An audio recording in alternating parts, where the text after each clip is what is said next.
nüfuslarıyla yaşıyoruz. Zaten arandığınız dönemde de ziyaret etmedik, hemen hemen kimseyi bırakmadım. Kuvve-i maneviye olması açısından durmuşum.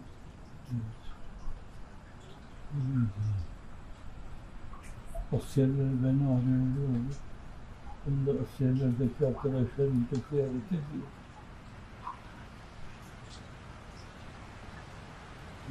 Burdur'da öyle yapalım. Hususiyle günümüzde bazen ümitsizlik söz konusu olabiliyor. Zaten dün Allahu Teala bizi siyanet buyurmuş. Kendimizden bilmeyelim buyurdunuz. Evet. Ümide esas teşkil eder yani. Düşmemek. Sarsılmamak lazım. Cenab-ı Hakk'ın teveccühü ona ise bizde olduğumuzu korumamız lazım.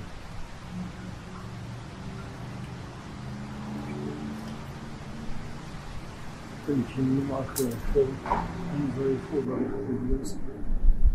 Bunlar en kritik dönemde işin elinden geldiğince sabretmeye katlanıyor.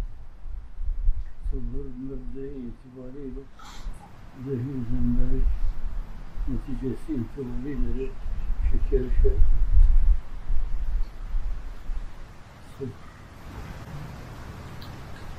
وصبر جميل والله المستعان على ما تصفون. Kendi dünyamızda dolaşıp durmak lazım.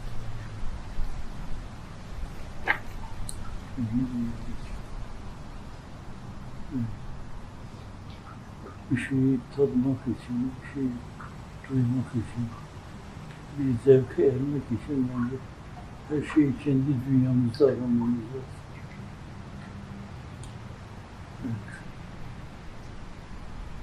Bir imtihan.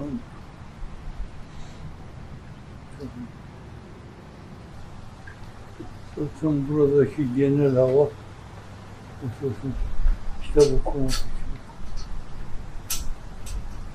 Gelip böyle dinlenmek, eğlenmek için müsait bir yer değil. Canı sıkılan insanlar. Bununla her defasında haccımız hep beraber olur. Çok iyi arkadaşlar var. Daha sonra burada Tacikistan'da zannediyorum. Ziraat'e kendisini verdi. Hacı Ata oldu.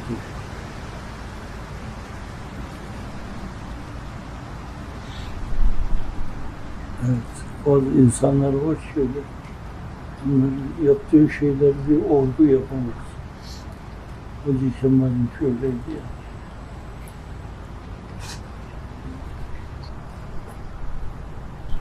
Evet. Cenazesini kıldık ya. Elhamdülillah. Yakın yedi. Turgut Özal'ın mezarına yakın. Mümkün.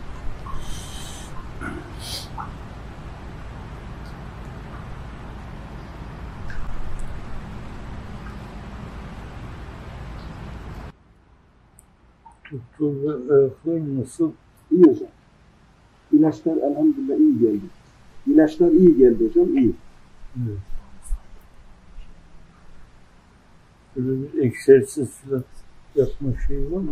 Yürüyüş yapıyorum hocam. Yürüyüş yapıyorum, faydası oluyor.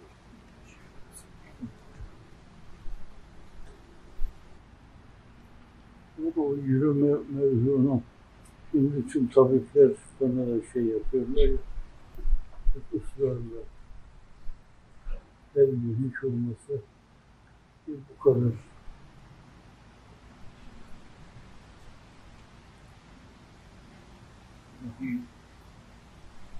Bazı arkadaşlara bakıyorum, böyle kendilerini verdikleri hizmetin adanmışlık içinde günlük kendi işleri gibi görüyorum. Yani böyle hoşuma gidiyor. kendi sahi ve gayretlerinde fani olmuştur. Evet. Neler kazanları bu, neler. Hususiyle o muhterem pederinizin vefatından az evvel kav demesine Zat-ı Ali'nizin burada iki göz, orada çok gözler bekler mevzu arkadaşlar arasında efendim. Vefatına bir hafta kala ağır hastaydı, yatakta yatıyordu. Herhalde bazıları da benim vazife yaptığım yere gitmemi istiyorlardı. Kal dedi, bir hafta sonra gidersin. Bir hafta sonra da vefatına geçeriz. Sonra gözlerini kapattı. Boş ver dedi. Burada iki göz bekliyor, burada bir sürü göz çekti. Şimdi onu Manisa'ya gitti. Bu arada kötüsünü de anlattı. Babam bana böyle dedi.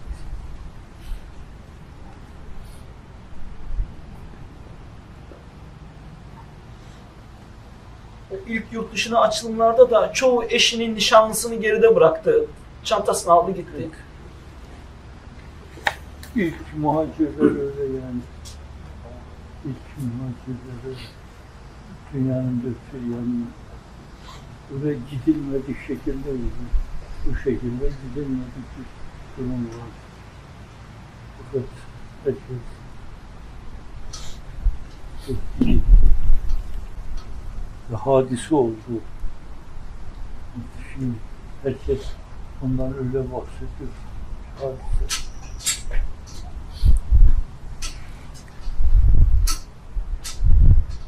Bu Mikrofon, ses efendim rüzgar almasın. Sadece Zat-ı Ali'nin sesini alsın diye özel bir tüy takılıyor öyle. Allah nedir? Ben de şey mi dedim.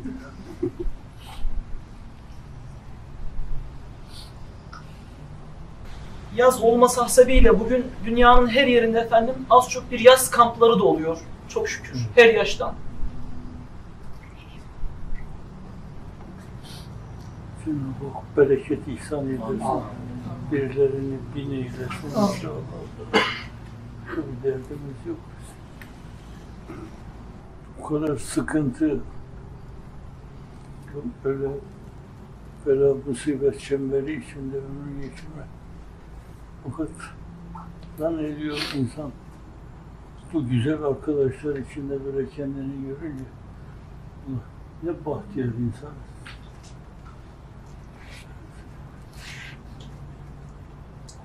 Bahtiyar. Elhamdülillah.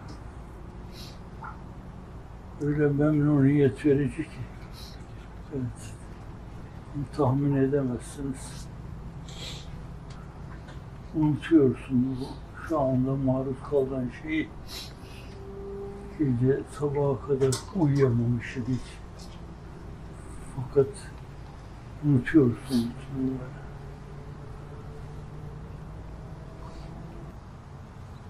Öyle. Müsaadenizi alabilir miyiz?